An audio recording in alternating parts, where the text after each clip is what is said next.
प्रिय प्रदेशवासियों, मेरे संज्ञान में आया है कि कोरोना पॉजिटिव से जो लोग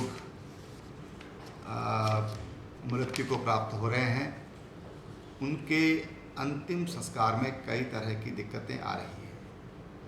कई जगह पर ये भी शिकायतें आई हैं कि लोग उनके अंतिम संस्कार, चाहे दफनाया जा रहा होगा या अग्नि संस्कार हो रहा होगा, उस पर विरोध भी सामने आया है।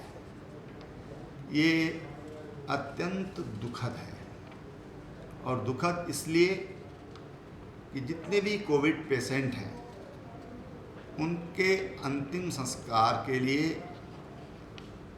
भारत सरकार के द्वारा और जो हमारे स्वास्थ्य विभाग है उसके द्वारा ये सुनिश्चित किया गया है कि उनको पहले संक्रमण मुक्त किया जाता है, और जिस कपड़े में या जिस बैग में उनको रखा जाता है उसको भी संक्रमण से पहले मुक्त किया जाता है। उसके लिए भारत सरकार के द्वारा कुछ गाइडलाइंस हैं, उसका पालन करने के पश्चात ही उसका अंतिम संस्कार किया जाता है। और इसी कारण जो मृत देह है उसे परिवार वालों को नहीं सौंपा जाता है, बल्कि उसके लिए जो प्रशिक्षित लोग हैं वही उसका अंतिम संस्कार करते हैं। इसलिए उससे संक्रमण का कोई भी खतरा नहीं रहता है, ऐसा विशेषज्ञों का मानना है।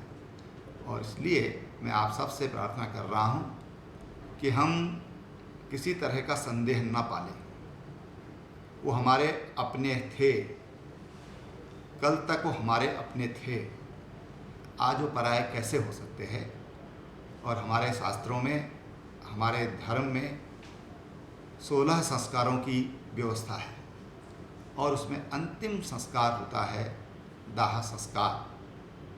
मैं आपसे यही प्रार्थना करना चाहूँगा कि वो हमारे अपने हैं, उनकी जो संस्कार विधि है उसके हिसाब से उसे आप करने दें, किसी तरह की कोई दिक्कत पैदा न करें। ऐसी मेरी आप सबसे विनम्र प्रार्थना है।